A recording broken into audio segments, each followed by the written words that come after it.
Well, hey, welcome to this live stream. And the topic of of today is creating a sense of belonging with your volunteers. And so, what I mean by that is, we all know that kids need to feel like they belong at your ministry. But if you want to have a successful ministry, I think it's important for us to recognize that your volunteers need to be appreciated, have a sense of belonging, and so on. So, I'm just going to go through some tips here, some ideas. Maybe you have some as well. Um, just to give you some thoughts on this. So first one here is know them as people. And what I mean by that is people don't feel a sense of belonging to a program, but they feel a sense of belonging to people. And so you want to make sure that your volunteers don't feel like um, we're here for them, but they just don't want to feel like that they're there for your program, but you really value them as people. And so I just have some ideas here. Learn their names. I mean, it's depending on the size of your ministry. Make sure you learn their names. Ask questions about their life. So when they show up, don't just, hey, sit down, shut up. Here's your group. Here's your thing. But ask them questions about their lives, their kids, their job, their family, what's going on. And really, take some time to build a relationship over the course of the ministry year to your volunteers. So you might want to think about, I put in here background checks, and that could be, through your local sheriff's department. It could be through different organizations do background checks. So I put on their background checks. Next thing you know is next thing I put in here was create a volunteer get to know me form. And depending on the size of your ministry, the church, you get to know me form would be questions like, how many kids do you have? What's your job? What's your favorite thing to do in your spare time? How do you, what brings you joy? Things like that, so that you can use that form just to get to know them. And now if have the same group of volunteers year after year, that might not be such a thing. But if you have new volunteers all the time, then having a get to know me form might be a good thing. So number one is get to know them as people, not just they're there for your thing. Provide training. So if people come, I was really bad at this for years, is people would come and we wouldn't give them good enough training, and before long they were gone. So provide them training. It could be, as a missionary, I go around and do trainings now and then. If you want me to come to your church and do a basic training, I can do that, or training on different topics as well. We have a Awana Basics online that you can use for your volunteers. That's good. We have pocket guides that tell, hey, at game time, this is where you need to be. Large group time, this is what you need to do. You can use that. I think those are great tools for training. We have roll books. You can do online roll books.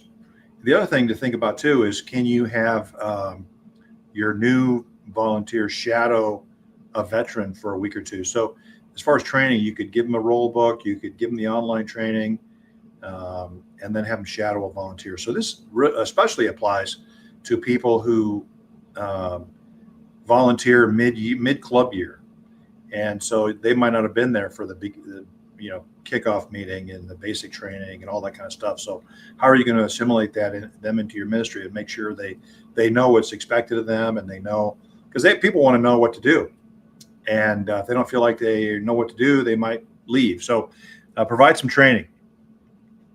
Next thing I put on here is build micro communities. And so what I mean by that is, you have your Cubbies group, you have your Sparks group, and you have a TNT group. Some clubs that are really small, they might only have just a handful of leaders, and that might not apply. But if you have a larger club and you have a group of Sparks leaders, and let those club directors build their own relationships within that club. So build micro communities. Create a shared mission language. And so what I mean by that is, the way you want to talk to your volunteers is not, we're babysitting, hey, this is a program, but I thought of some things. We're building the church of 2050. We're seed planters. We show kids what Jesus looked like. So create language that your volunteers can buy into, that it creates a um, bigger vision than maybe what they thought. They might have just, hey, I need a place to serve, and I'll come and serve here. And um, but give them, create mission language where you're really casting a vision of what you're doing, building the church of 2050. We're looking for the pastors for the next generation of churches, and so on. So um, shared mission language. So help them see they are needed, not interchangeable. So they're not just filling a spot, but they are needed as themselves. So I put ownership equals bonding. So give ownership, invite feedback, and then when you invite feedback, unless it's some crazy thing, take their feedback. Because if people give feedback and you brush them off, they might not feel like they belong there. But if they get feedback and you create a way for them to use their feedback, they feel like they're own the ministry, they belong part of the ministry, and it creates a sense of belonging. Appreciate them.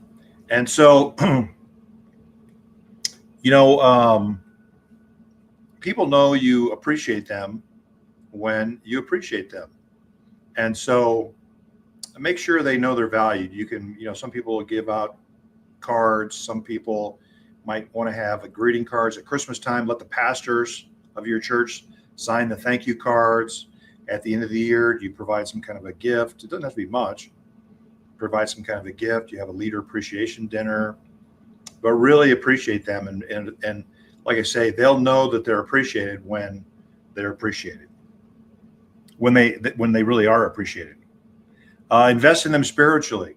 So what I mean by that is we have clubs that they take a few minutes before a club starts, before the kids get there, and they'll pray together.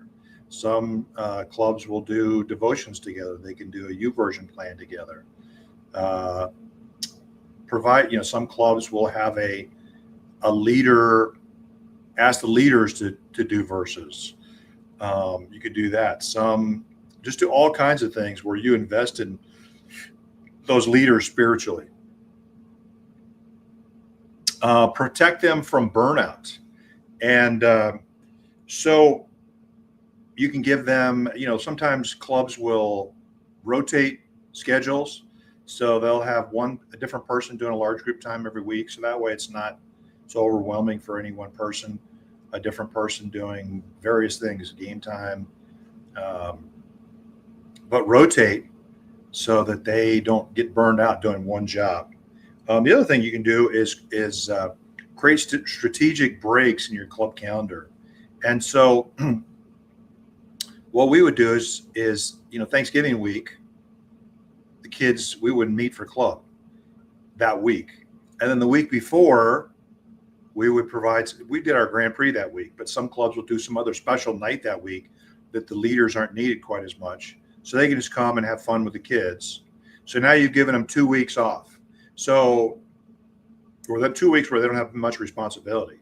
So they start in August, September, they go till Thanksgiving, they get 2 weeks off, they go another 3 or 4 weeks, get 2 weeks off for Christmas, then maybe try and do another thing like that in the spring. So that way you're having strategic breaks to prevent them from burnout. I remember years ago, after Christmas, it was 5 months. It was just a long, long time to be doing ministry. And then if somebody needs a break, somebody needs, they got to go away for work, go away for, various things. Don't give them any guilt. The people they have lives outside of Awana. And so sometimes we feel like, oh, you are bailing on me, but don't give them too much guilt, because then they feel like they're not appreciated. They're not valued. Whereas if you say, hey, yeah, you need to go away for a vacation, great, go for it. Let us know when you're going to be gone and we'll figure it out. So protect your leaders from burnout. And then lastly, let's see. I don't think I put it. Oh, there. Let's see. Make fun a priority. So I always tell people, if you're not having fun doing Awana, you're not doing it right. So let the leaders dress up for theme nights. Let the leaders play games with the kids. Have leader participation in various things. So make fun a priority for the leaders as well as the kids. And so overall, if it's fun, if they're appreciated, if they have training, if they're valued as people, you're going to create a great sense of belonging. So and to keep those leaders coming back year after year. So I hope that was helpful. And if you have any questions or need any help, or if you'd like to know, I've got a website. If you want to find out, I've got more stuff on there more training things you can look on there. And so, yeah, thanks a bunch for all you're doing. And let me know if you have any questions. Okay, bye-bye.